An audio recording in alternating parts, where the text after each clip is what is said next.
Hello and welcome to the 741 channel. Today I'm going to be installing this Icom 2730A dual band ham radio transceiver in my Chevy Suburban. So currently inside the Suburban I've got a Yaesu FTM 3200 installed here in the center console, and this radio works just fine in here. The problem is I can't see it while I'm driving, and I didn't think that was really going to be an issue when I installed this, but it turns out that it is. So I wanted a radio with a detachable face so I could mount it somewhere up here in my field of vision so that I can see it while I'm driving and not have to take my eyes off the road or pull over to do something with the radio. Now, because I've already got a ham radio mounted in this car, some of the hard work is already done. I've already got power running from the battery up to the radio here in the console, and I've already got my antenna mounted on the vehicle and run up here to the radio as well. And I've even got an external speaker up here on the dash with a wire run behind the dash and the console down to the radio. So I think what I'm going to do is just take the Yaesu radio out of here and replace it with the Icom radio body. So mounting the radio body in the car really is just kind of plug and play. The hard part here is going to be deciding how and where to mount the control head. But I think I've got a plan. So I've spent some time in the car here trying to figure out where I want to mount this control head. I thought of a few places that might work, starting off down here. There's plenty of room right here, but if I mount the radio here, then I won't be able to use this sort of storage cubby that's there. Another thought I had was to kind of put it here with some Velcro or some other kind of adhesive sideways. Now, even though it fits just fine right here, I really don't want it sideways. I think that would be kind of weird, so I'm not going to do that either. Another spot that might work is right here. I might be able to put some kind of mounting thing right here to kind of stick on this part of the dashboard, but then it would be in the way of these vents. Another thought was to maybe put it here, again with some kind of mounting stock or something like that to kind of hold it up. And this might be just fine, but I thought maybe a better spot for it would be up here near the top of the windshield. I can put some sort of mounting stock here to kind of bring it in so it's not directly in the path of the sun beating down on it. And then also being up here, I thought it would be just a little less visible and out of the way. And I can run the control cable kind of up underneath this seam that's in the headliner where it meets the windshield, and it would be a little more out of the way than it would be up here on the dashboard. So here's the mounting system that I've come up with. These are actually spare bits and bobs that I've had for my GoPro camera that I just haven't used with it because, well, aside from using it to shoot this video, I don't really use it that much because, frankly, I really don't like it. Anyway, I had all this stuff laying on hand, so I thought I would put it to use for this project rather than going out and buying something dedicated. So this piece right here is a quick release GoPro mount. What I'm going to do is I'm going to use the pressure sensitive adhesive that comes with it. I'm going to stick this side to the windshield. So then this is going to sit on the windshield, and you can see it articulates here where this screw is, and it'll kind of articulate here as well. And on this side of the pivot, there's a standard 1/4-20 mount for a camera or something like that. So then this whole arrangement will attach to the radio in a somewhat unconventional manner, which you'll see in a minute. And then once this is all attached like this and affixed to the windshield, I should be able to pivot it around wherever I need to be able to see it or get it out of the way. Now for the unconventional part of what I'm about to do here. Now this isn't something that I recommend that you do to a brand new radio, but I'm going to give it a try here and hope that I don't damage anything. So I've got this piece off of my mount, and what I'm going to do is I'm going to use my E6000 epoxy and I'm going to glue it to the back of my brand new radio. But before I glue this piece on, I am going to take a scrap 1/4-20 bolt and thread it through just so it's flush here so that I don't get any E6000 up into the threads. So I'm just going to grab some of the E6000 and I'm going to spread it around on the mount here. And now I'm going to line it up to the center of the back of the radio and just press it in place.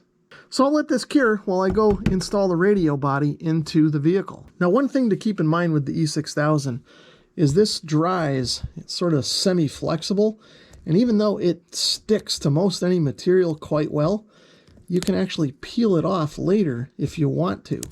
So someday down the road, if I want to change the way this radio is mounted or sell it or something like that, I should be able to peel all that old E6000 off with no damage at all to the plastic.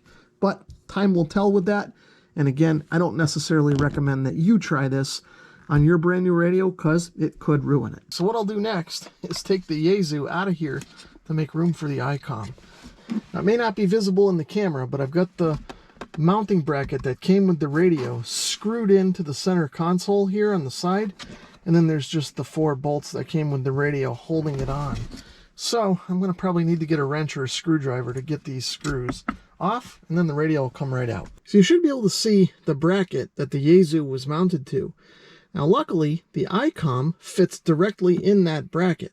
But the Icom is just a little bit deeper than the Yaesu with the fan that's on the back. So I think what I'm going to do is turn everything 90 degrees. Now the other thing that I think I'm going to do is I'm going to move it from this side of the console over to here. I had a CB radio in here, but I really wasn't using it, so I took it out.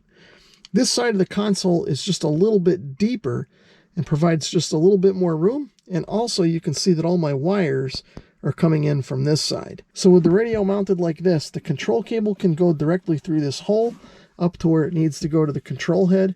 And the microphone cable will go here and eventually through a hole that I'm going to drill in the console here. So a little bit of a progress update. You can see that I took the Yaesu bracket from this side, moved it over here, rotated it 90 degrees, and got the Icom radio mounted in just fine. Now the bracket is actually a little thinner than the span of the holes in the Icom radio, but it seems to be holding just fine. I've got 1 thumb screw here and 1 on the bottom, and I can actually pivot this if I need to now, so I think that's going to work out just fine.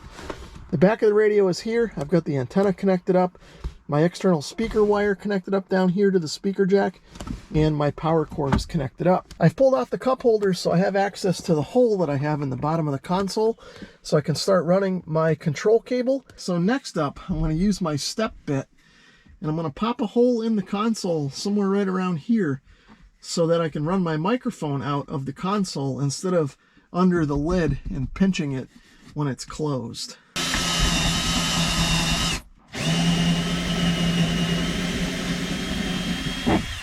I do have a grommet that I thought I could put in here, but I think this grommet is too big for the hole that I have.